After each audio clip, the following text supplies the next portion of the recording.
Bonjour, je suis le docteur Olivier, je suis la chef de pôle du service de gériatrie de l'hôpital de Clermont. Merci de vous être connecté. Nous avons déjà fait, je crois que c'était il y a 10 jours à peu près, une conférence par le docteur Pinault qui vous a expliqué un peu comment s'étaient passées les 2 vagues successives de Covid sur l'établissement. À mon tour, je prends la parole pour vous expliquer précisément comment ça s'est passé sur le pôle gériatrique, ouvrir aussi la discussion sur comment ça se passera au moment de Noël, comment on va s'organiser, comment nous contacter, etc. Voilà, donc le plan de la présentation est là. Donc je vais vous expliquer brièvement comment ça s'est passé chez nous, notre première et notre deuxième vague, comment on a progressé de l'une à l'autre, et heureusement, comment nous nous sommes articulés avec la ville, avec les structures de maintien au domicile, avec notre GHT, notre groupement hospitalier de territoire, la façon dont nous avons géré les choses avec les familles de nos résidents d'EHPAD et du SLD, l'état actuel de l'épidémie au sein de notre pôle, parce que malheureusement nous avons encore des cas, et donc pour finir justement sur nos fêtes de fin d'année.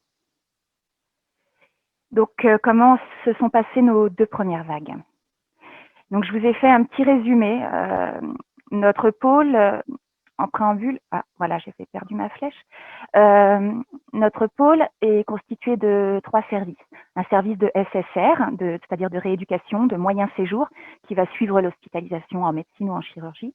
Un service EHPAD qui accueille,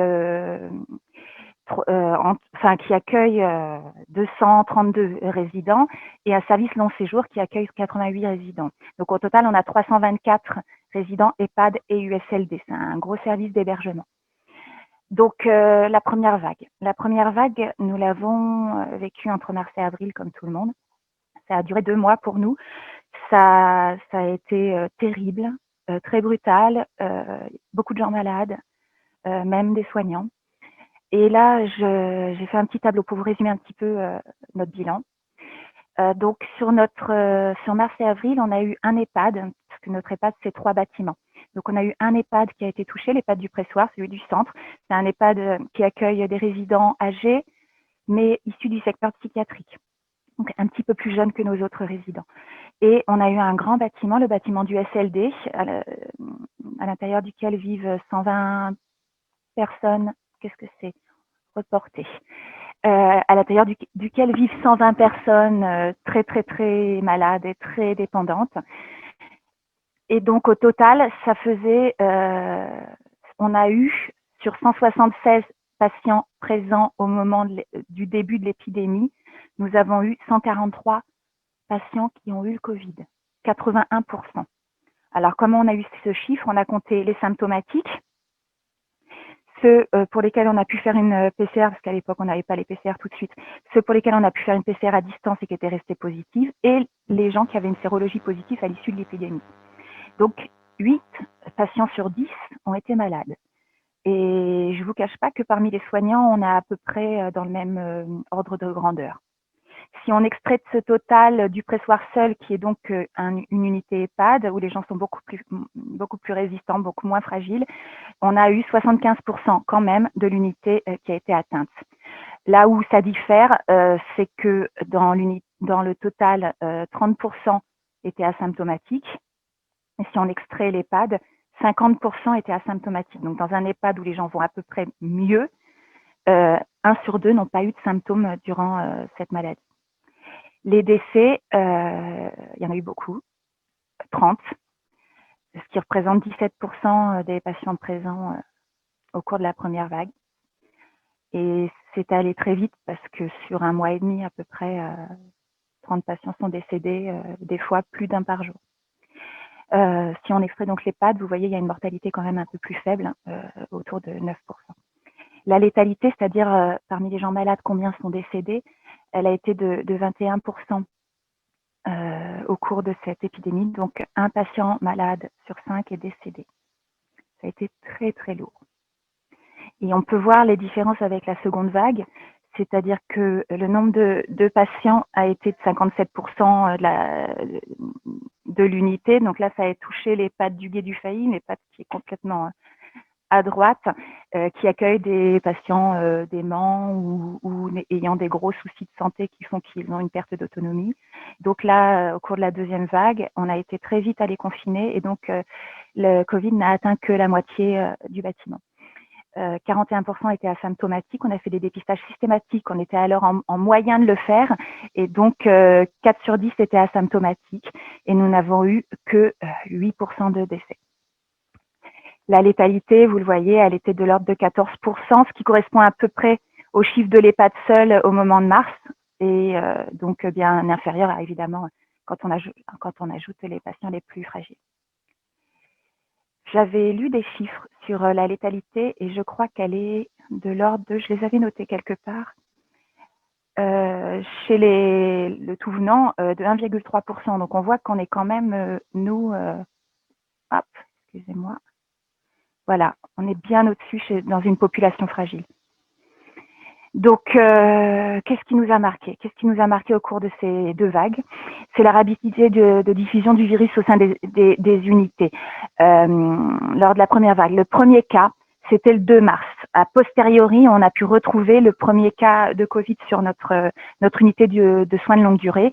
Et le 2 mars, c'était pile poil une semaine après le décès du professeur de Crépy-en-Valois, qui était le premier cas dans notre secteur. Donc, on peut voir que même une semaine après, le Covid était déjà dans nos bâtiments. Ce qui nous a marqué aussi, c'est le grand nombre de patients qui n'ont eu aucun symptôme, même des gens très fragiles. Sur la première comme sur la deuxième vague, grosso modo, puisque pour la première vague, c'est a posteriori, hein, c'est une étude rétrospective qu'on a fait de nos cas, il y avait 2/3 des patients ou résidents qui n'ont eu que peu ou pas de symptômes, et on a eu 1/3 de formes sévères. Alors, sur les formes sévères, on a eu des fois des gens qui avaient vraiment des symptômes très importants, des dyspnées très importantes, qu'il a été difficile de calmer, de soulager, comme l'ont expliqué toutes les revues qui ont été publiées par la suite. On a peu transféré. C'est pas qu'on voulait pas, c'est pas qu'on pouvait pas. Rapidement, au cours de la première vague, vous voyez, 8 patients sur 10 ont été atteints. L'unité du USLD est devenue une sorte d'unité Covid très vite, en unité de soins de longue durée. Pour ceux qui connaissent pas, on a les moyens, on a une infirmière par étage. On avait 3 à 4 infirmières. On a beaucoup de soignants, les gens sont très dépendants, donc on avait les moyens de perfuser, d'avoir une surveillance. Il y a une infirmière la nuit. Et donc, c'est vrai que c'était adapté de les garder dans leur lieu de vie, ces gens très dépendants, plutôt que de les transférer en hospitalisation. On a quand même transféré un monsieur en réanimation, un monsieur qui était plutôt en forme, qui avait autour de 70 ans et qui était assez en forme de façon habituelle et qui a eu des symptômes très graves, et on l'a transféré en réanimation. Et il est resté, pour preuve que chez les gens fragiles, c'est pas simple, il est resté un mois et demi en réanimation. Il s'en est sorti, et ce n'est que depuis un mois, pour l'épidémie de mars-avril, hein, ce n'est que depuis un mois qu'il va bien. Sur la deuxième vague, donc l'EHPAD qui a été atteinte à Duguay-du-Failly, on a hospitalisé 4 patients et on les a repris après. Le patient qui a été transféré en réanimation est décédé. Et les 3 autres, on les a repris ensuite à l'EHPAD pour finir la convalescence. Qu'est-ce qui nous a marqué aussi? C'était la souffrance de tout le monde, le fait qu'on était comme dans un train, qui allait très très vite, et qu'on subissait toutes les décisions. C'était très compliqué. Il y avait énormément de soignants qui étaient absents. C'était pas l'équipe habituelle. Les décès étaient quand même, pour nous en tout cas, étaient trop nombreux. Le confinement faisait souffrir tous les résidents, les familles. On a très vite organisé des visites, même pour les gens qui étaient en fin de vie, parce qu'au début, on avait bloqué, évidemment, comme était, il faut se voir en mars, hein, où on disait initialement qu'il fallait pas de visite. Et puis finalement, on les a vite autorisés, parce qu'il y avait beaucoup de souffrance de part et d'autre au cours de cette épidémie. Comment on a progressé quand même? Donc, ce qu'on a fait chez nous, comme dans les autres établissements, on était en plan blanc.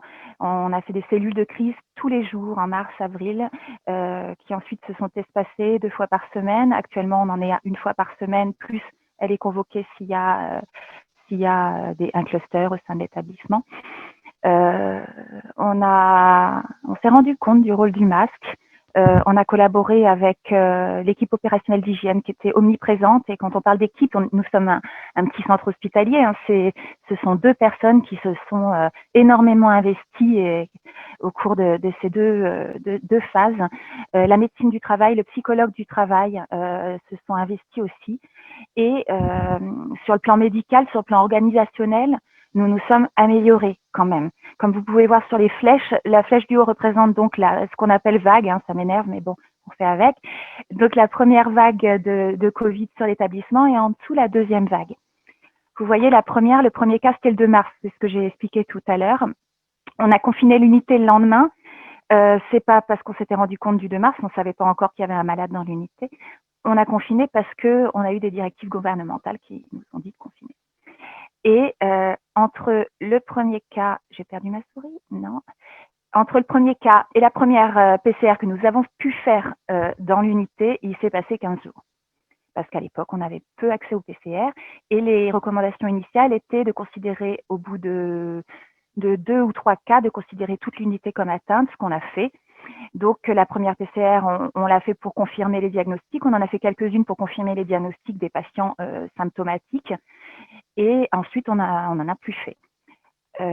J'ai mis un repère sur la livraison de masques et de matériel, ce qui a été une décision du gouvernement après un temps de latence, mais ça a été de toute façon anticipé au niveau de l'hôpital. Les médecins sont réunis et ont voté pour cueillir des masques portés par tous les personnels soignants de l'unité. Et le dernier cas se retrouve le 30 avril, donc 2 mois entre le premier cas identifié et le deuxième cas dans cette grande unité de 120 lits. 30 avril, dernier cas, nous n'avons pu organiser les PCR de masse que le 11 mai, des sérologies pour voir un peu, donc arriver à cette conclusion que 8 résidents ou patients sur 10 ont été malades. Les sérologies, nous n'avons pu les faire que le 9 juin. Et nous avons, avec tout ce raisonnement clinique sur tous les résidents, un par un, nous avons pu décider d'une levée du confinement le 15 juin. Alors que la seconde vague, on était prêt. Le premier cas, c'était le 11 septembre. On a pu faire la PCR le lendemain. Reporter. Nous avons pu faire la PCR dès le lendemain. Malheureusement, à cette époque, beaucoup de PCR étaient demandés, donc nous avons eu les résultats 2 à 3 jours après, ce qui explique que le confinement de l'unité a eu lieu le 16 septembre. Dès le premier cas, nous avons donc confiné toute l'unité. Dès le premier cas confirmé, tout le monde en chambre et tout le monde testé. Le 16 septembre, c'était en fin de semaine. Début de semaine d'après, PCR de masse pour tout le monde. Tout le monde a été testé PCR. On a eu les résultats très rapidement. Et on s'est même un petit peu encouragé parce qu'on a fait les sérologies dans la foulée, peut-être un peu trop tôt. Donc, on a refait des sérologies le 12 octobre pour vraiment se rendre compte de qui était passé à travers les mailles de la PCR, qui avait eu le virus. Le dernier cas, c'était le 8 octobre. Donc là, ça n'a duré qu'un mois parce qu'on a confiné très, très vite. Et la levée du confinement pour tous, après le raisonnement patient par patient, ça a été le 27 octobre. On a suivi, en fait, pour les levées de confinement, on a suivi les recommandations du CEPIAS. Donc, on a levé le confinement à 15 jours pour les gens qui ont eu une forme simple et qui étaient en bonne santé. Et pour les fragiles et qui ont eu une forme sévère, on a levé l'isolement à 21, voire 24 jours pour les gens qui avaient une fièvre persistante ou une dyspnée persistante. Bon, il faut savoir quand même qu'entre la première et la deuxième, les unités sont difficilement comparables, puisqu'au cours de la première vague, on avait quand même énormément de patients et une unité en tout cas qui était beaucoup plus lourde. Vous voyez une belle photo de l'unité de soins longue durée avec les soignants derrière et le médecin au centre. Donc, on a collaboré au cours de ces 2 événements. On a collaboré avec la ville du mieux qu'on pouvait. Au début, on a beaucoup subi l'afflux, enfin, qui est énormément de patients rapidement malades, avec des états de santé très, très, très fragiles, qui n'allaient pas bien, qu'on devait voir plusieurs fois par jour. Donc, on a un peu subi ça et donc, on a eu peu de relations avec l'extérieur. Puis après, on a réussi à un peu s'ouvrir, prendre des nouvelles et s'organiser au sein de l'hôpital, au sein du territoire avec l'hôpital de Beauvais et avec la ville. Donc, chez nous, je vous l'ai dit, il y avait des cellules de crise quotidiennes. On a eu des collaborations avec l'appui gériatrique du territoire qui est porté par l'hôpital de Beauvais. Donc, ils nous ont aidés, par exemple, pour faire des PCR pour toute unité. Ils arrivaient 48 heures après la demande, ils testaient tout le monde. Ils nous ont aidés évidemment pour tous les liens pour récupérer les PCR. On a eu des mailings réguliers pour récupérer au plus vite les résultats de nos patients. Ça a été un énorme investissement pour le pôle gériatrique, le MCO. Je me permets de rajouter que ça a été un coût financier pour le centre hospitalier, une perte évidemment d'activité puisque moins de patients présents. Nous, sur la gériatrie en tout cas, nous ne faisions plus d'admission. On a fermé temporairement une unité de SSR. Donc, on a eu aussi du matériel en plus, etc. Donc, ça a été très compliqué. Ma connexion Internet est instable. Bah oui. Nous avons eu du renfort en personnel paramédicaux et les gens ont été formidables. Il y a eu beaucoup de gens qui ont proposé leur aide, sachant que sur un étage du SLD, par exemple, toute l'équipe a dû être renouvelée parce que malade, absente. On a eu des vacataires par intérim, des intérims, des vacataires et la DRH, autant que de besoin, a donné, a recruté des personnels pour prendre soin des patients et des résidents. On a eu des relations avec les médecins de ville. Alors, il y en a un sur Clermont que moi je connais particulièrement, avec qui j'ai eu des échanges téléphoniques pour savoir comment ça se passait dans les cabinets de ville. Et on a eu des médecins libéraux qui nous ont proposé leur aide puisqu'il y avait beaucoup moins de consultants. Je pense que vous l'avez vécu aussi. Et donc, on a eu 4 médecins généralistes qui sont venus en renfort. Une rhumatologue qui avait travaillé antérieurement dans l'établissement, qui est venue aussi en renfort. Ça nous a fait 1,6 ETP. Et c'était le bienvenu puisque les médecins du pôle ont aussi été atteints. Nous avions 2 médecins fragiles avec un risque de Covid sévère qui ont dû être arrêtés et un médecin qui a attrapé, évidemment, ça n'est pas une personne, qui a attrapé la maladie. Sur la seconde vague, il y a eu un gros travail de fait des urgences avec l'HAD pour permettre aux patients de ne pas être hospitalisés pour les formes bénignes et avec les infirmières libérales pour leur suivi. On a travaillé aussi avec Mérédit Santé. On a fait des informations sur leur site. J'ai mis une petite bulle. Je me demande si finalement on vous a assez informé, si vous vous êtes pas rendu, vous vous êtes pas senti seul un petit peu en manque d'informations. Alors est-ce que c'était le rôle de l'hôpital de créer du lien avec la ville à ce moment-là ou le rôle d'autres? Nous, on était en sous-effectif et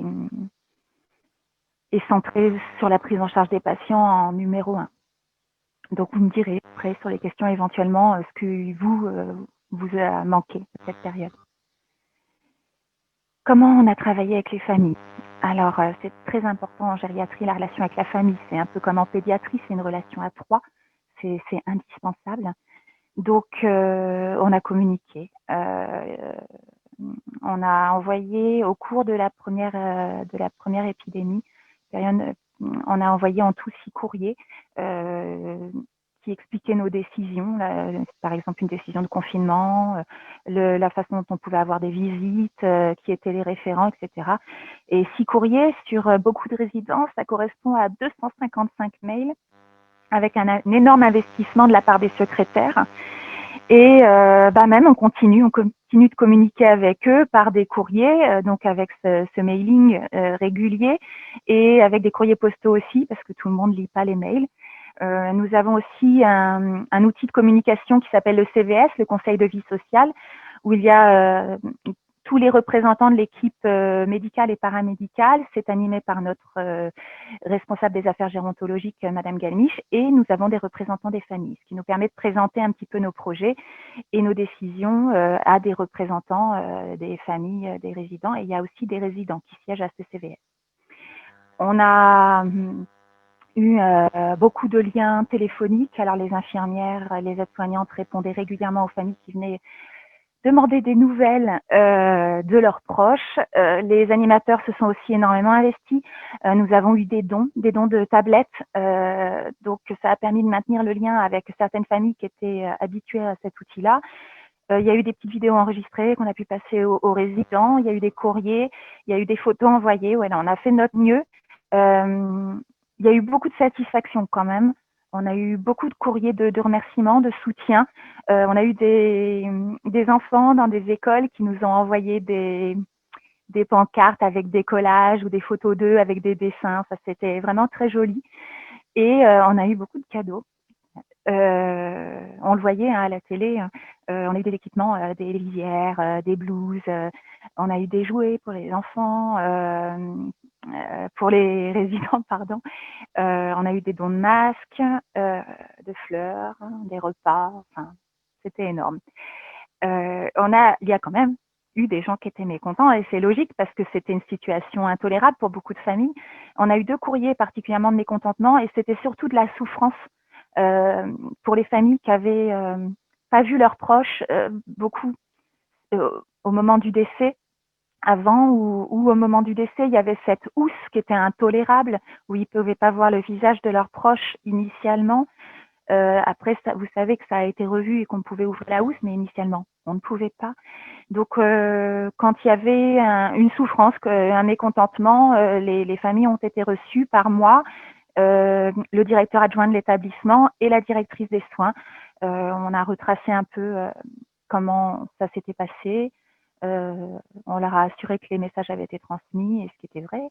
Et voilà, on a essayé de contribuer au deuil et au passage du deuil. On a fait de notre mieux. Voilà, donc pour faire le lien avec ce que je viens de dire, ça c'est des exemples de courriers qu'on a reçus. Alors j'ai mis les petites phrases qui touchaient beaucoup parce que il y a des gens qui nous envoyaient des courriers alors qu'ils avaient perdu leurs proches. Et c'était bien parce que ça a été très compliqué aussi pour nous, ça a été compliqué pour les soignants. Et tout le monde s'est serré les coudes et ces petites marques de reconnaissance nous ont beaucoup touchés. Là, vous voyez une photo de l'équipe du bâtiment du pressoir, donc l'EHPAD dans lequel je me trouve actuellement, qui mettait un grand merci aux restaurateurs de l'Oise qui nous avaient livré des repas. À gauche, vous voyez, c'est une famille qui nous a apporté énormément de colis pour les résidents. Je vous laisse lire un petit peu les jolis mots qu'ils nous ont envoyés. Voilà, dans la suite des relations avec les familles et du souci qu'on a avec les résidents, comme tout le monde, on s'est rendu compte qu'après le confinement, pendant le confinement, après le confinement, il y a eu beaucoup plus de syndrome dépressif, c'est logique, syndrome de glissement et de gens qui s'étaient auto-confinés, c'est-à-dire que quand on a décidé qu'on levait les isolements, les gens voulaient plus sortir de leur chambre. Et on a eu énormément c'est la psychologue qui nous a alertés, elle a vu tripler, quadrupler les demandes pour venir évaluer le risque suicidaire des résidents. Donc ça nous a alertés. Nous avons fait une enquête en faisant sur tous les résidents des EHPAD, enfin des 3 bâtiments d'EHPAD, le MSPS qui est une échelle d'évaluation du risque suicidaire. On a corrélé ça à l'histoire de vie, aux antécédents psychiatriques, aux antécédents de suicide, aux modifications de comportement récents et on a trouvé quand même qu'un patient sur 2, suite à la première vague, nous paraissait inquiétant au niveau de son moral, et éventuellement avait des idées suicidaires. Du coup, la psychologue, Madame Joussiaume, elle a renforcé ses suivis. Elle a fait pour ces 101 patients identifiés à risque, elle a fait une évaluation globale du risque suicidaire. Elle les a vus plus souvent. Elle a essayé de mobiliser les familles sans trop les alerter, mais de les mobiliser pour un peu plus de proximité ou des visites renforcées, etc. On a eu un grand débat éthique sur la sécurisation des fenêtres. parce que nous, nos fenêtres, on est dans un lieu de vie, hein, les fenêtres sont ouvertes. Certains résidents adorent les ouvrir en grand. Et voilà, ça nous inquiétait beaucoup, ces fenêtres ouvertes avec des gens qui étaient très tristes et qui avaient quand même... ils nous disaient on a connu la guerre, mais on n'a jamais connu ça. Et c'était quand même des mots assez forts. On a même réuni le groupe éthique de l'établissement pour discuter de ces fenêtres et discuter du risque suicidaire avec quelqu'un qui en a très très bien parlé. On a renforcé la présence de l'animateur auprès de ces patients-là. Et on a renforcé notre lien avec le CHI, le centre hospitalier isarien. C'est un centre hospitalier qui est très connu, hein, qui est juste à proximité de notre centre hospitalier, qui est entièrement pour la psychiatrie. Et donc, on a renforcé notre lien avec l'unité d'accueil des urgences du centre hospitalier isarien, le CHI, quand vraiment on s'inquiétait pour un de nos résidents ou un de nos patients. On a repris aussi, alors pour contrer ça, on a repris rapidement les visites.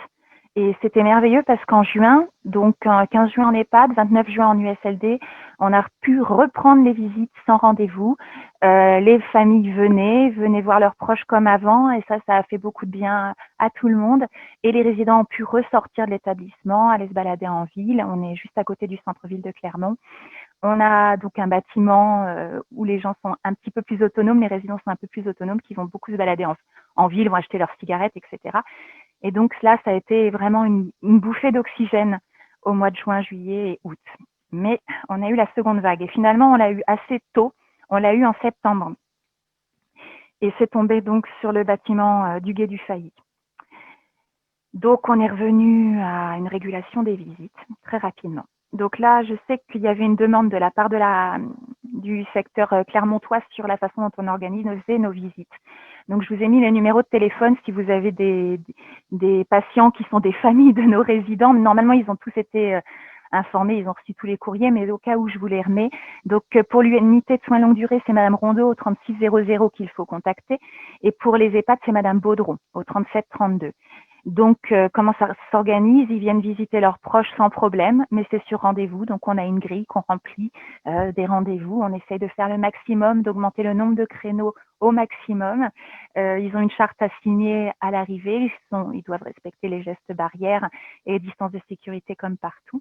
Et nous avons des salles dédiées avec un plexiglas dans chaque EHPAD.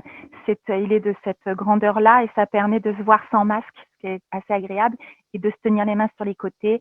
Il y a du chat, de la solution hydroalcoolique à côté. Ils peuvent se laver les mains après. Et, voilà, c'est pas mal. Et donc là, je vous ai mis à côté, sur l'unité de soins longue durée, on arrive à organiser 9 visites par jour. Et sur les EHPAD, à peu près 8 par EHPAD et par jour. Et 2 le week-end, puisqu'on a moins de personnel pour accueillir les familles. Ces visites sont encadrées par des soignants ou des animateurs ou même des bénévoles. Nous avons une association de bénévoles qui est très présente et qui nous rend grand service. Et pour les gens qui ne vont pas bien, qui ont un syndrome de glissement, ou les résidents qui sont en fin de vie, nous donnons des dérogations de visites exceptionnelles. Ils remplissent un document.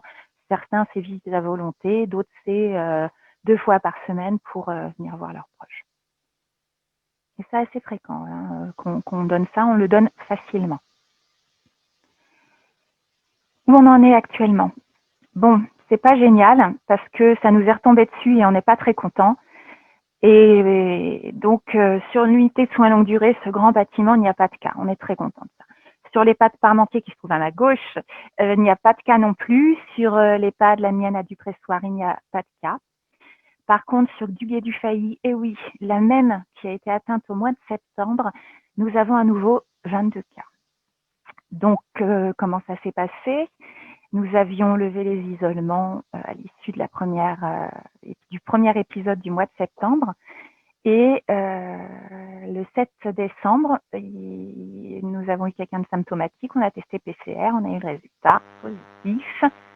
Le lendemain du premier test, on n'avait pas encore le résultat, mais on a testé 2 autres qui étaient symptomatiques. Donc, on a reçu quasi en même temps les 3 résultats, 3 positifs. Et donc, évidemment, ça se passe toujours de la même façon, confinement de l'unité et test de tout le monde. Et donc, on a testé avant les symptômes et on a eu 21 cas positif. On a dû retester quelqu'un de négatif qui, dans un second temps, a présenté des symptômes et qui finalement a eu une APCR qui s'est positive. Donc ça nous fait 22 cas. C'est dur parce que c'est la même unité. Ça tombe sur les mêmes soignants, ça tombe sur les mêmes résidents. Donc ça nous a posé un gros problème. Parce que notre souhait vraiment, c'est qu'ils vivent une vie paisible au sein de l'EHPAD.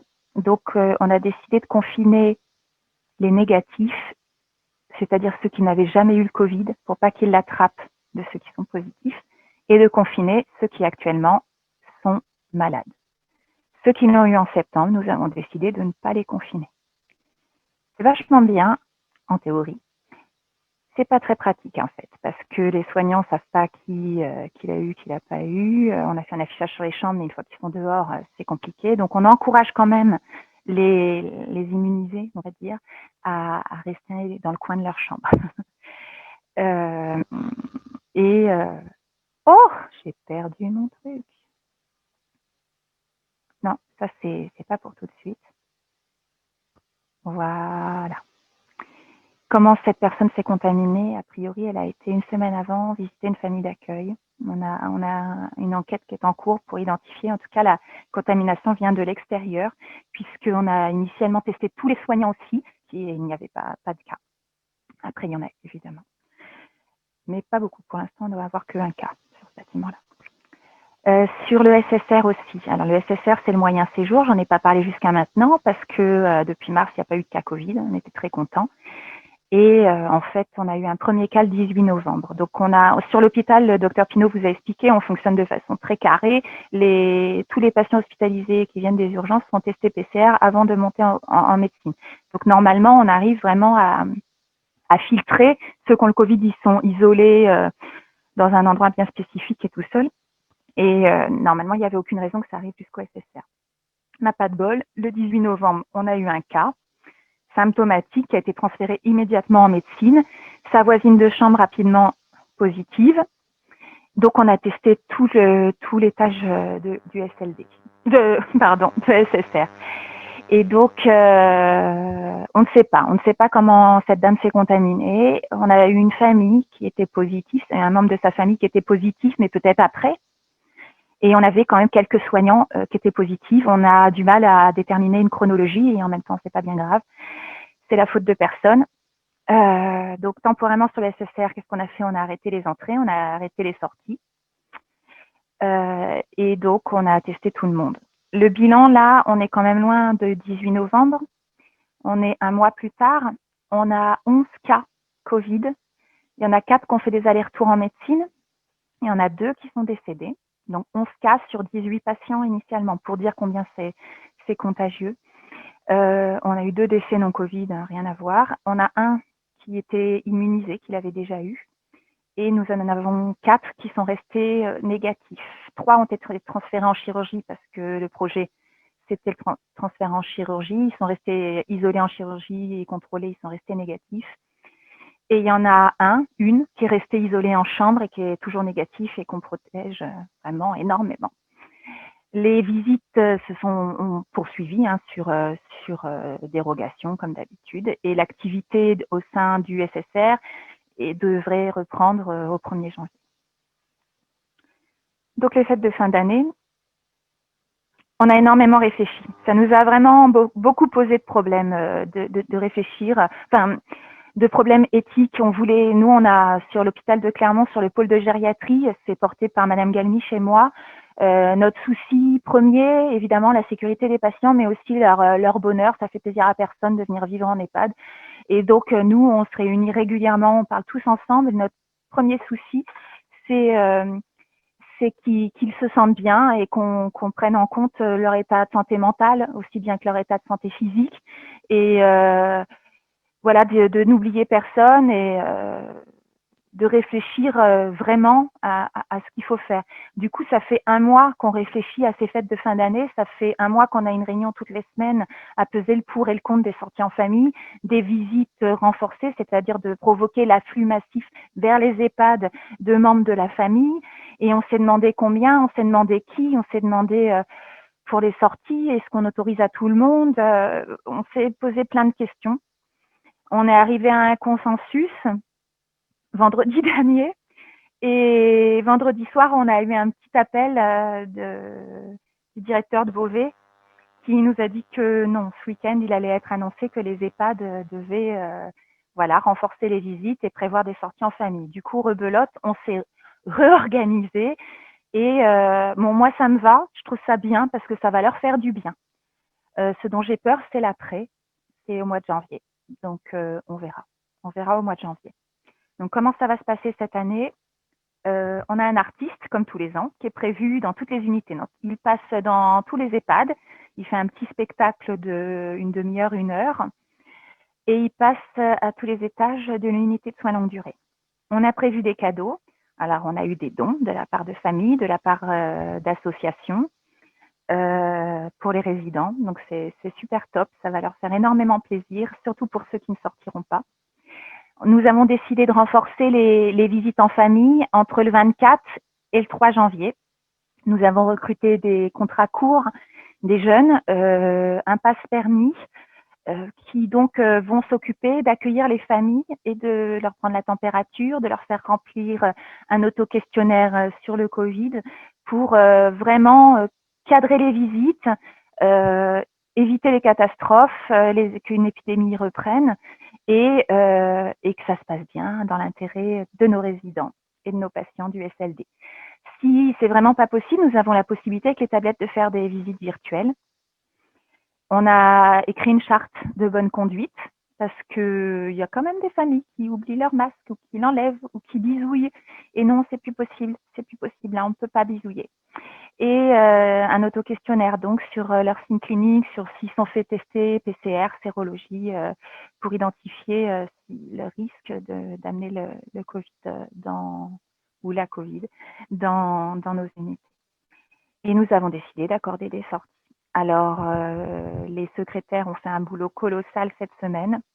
Elles ont appelé toutes les familles pour voir qui envisageait d'accueillir son proche au moment des fêtes et quand. Donc là, nous avons une liste qui normalement doit être donnée cet après-midi. Chaque médecin de bâtiment va regarder cette liste, va valider ou pas cette sortie. Si ce sont des patients qui ont déjà eu le Covid, nous autorisons. Si ce sont on contrôlera leur sérologie. Hein. Si la sérologie est douteuse ou n'est pas très haute et tout, on fera comme s'ils n'avaient jamais eu le Covid. Pour les gens qui n'ont pas eu le Covid, dont la sérologie est négative ou douteuse, on va faire du cas par cas. Les résidents qui sont en chambre seuls, il n'y a aucun problème, ils sortiront. Il faut juste qu'ils acceptent d'être confinés 10, 14 jours au retour en fonction des résultats de PCR. On fera 2 prélèvements PCR au retour. Et ceux qui sont en chambre double, si le voisin est négatif aussi et n'est pas sorti, on n'a pas encore rempli tous nos lits, on a arrêté les entrées en vue de cette période complexe et on essaiera de faire des confinements dans d'autres chambres le temps que, on va s'adapter vraiment au cas par cas. Les résidents qui ne seront pas capables de respecter le confinement, malheureusement, on va devoir refuser. Et c'est dommage, mais je pense que les familles le comprennent vraiment bien parce qu'on l'a expliqué, on a envoyé un courrier pour expliquer notre raisonnement. On fera au mieux. Qu'est-ce qu'on craint là? On craint qu'il y ait une nouvelle recommandation en dernière minute, qu'à nouveau on doive tout annuler. J'espère pas. On craint que la maladie rentre dans nos bâtiments. On sait que ça va très très vite. Donc on essaie de pas trop y penser, mais on gérera. Donc les chambres doubles, je vous en ai parlé, et l'isolement en chambre des résidents déambulants. Donc voilà, en conclusion, oh mince, vous voyez pas le mot d'en haut, c'est dommage. Donc je vous ai mis 2 petits mots, ça c'était joli, c'était en septembre, dans du Gué du Failly, on a beaucoup de résidents qui ont mis des petits messages de soutien pour les soignants sur leur porte de chambre. C'était vraiment bien. Et nous, ce qu'on retient de tout ça, c'est que l'épidémie, elle a toujours de l'avance. Elle a toujours de l'avance. Elle a de l'avance par rapport à nous, elle a de l'avance par rapport aux recommandations, le temps que ça descende du ministère, de la l'ARS, la DGS vers nous, on reçoit des messages d'alerte sanitaire, mais le temps que ce soit diffusé dans les unités, que nous réunions, nous prenions des décisions, nous organisions les choses, ça a toujours de l'avance. Donc on essaye d'aller vite, on essaye d'anticiper et donc c'est toujours, ça nécessite de notre part une réactivité très très très importante et une relation avec tous les membres du pôle. Et d'ailleurs, je remercie parce que tout le monde s'est énormément investi. Donc on est tous très fatigués, mais tout le monde a vraiment fait son rôle et même plus que son rôle. On retient le rôle de la cellule de crise pour articuler la gériatrie avec le MCO, avec le SSR, avec les urgences. On collabore tous et vraiment c'est admirable. On retient le rôle de la ville, on retient celui des bénévoles qui ont été initialement écartés et maintenant qui sont des partenaires de la prise en charge et du bonheur de nos résidents. L'appui du GHT, du groupement hospitalier. Et évidemment, ce syndrome dépressif qui atteint même la France entière, le risque suicidaire, c'est un énorme problème. Le confinement, c'est très compliqué, ça nous amène à réfléchir à plein de choses. Voilà, nous restons évidemment à votre disposition. On a créé un numéro de téléphone qui est dans notre poche à tous, à tour de rôle, qui est le 03 44 77 35 35. Si vous vous posez des questions, si vous avez des soucis avec des gens âgés que vous suivez, si c'est pour le Covid ou pour autre chose, surtout vous n'hésitez pas. Notre but, c'est vraiment de collaborer avec tous nos partenaires de la ville et ça dans l'intérêt des personnes âgées du Clermontois. Voilà, je vous remercie d'avoir suivi ces webinaires et donc je vais rendre la parole à Madame Laguinier.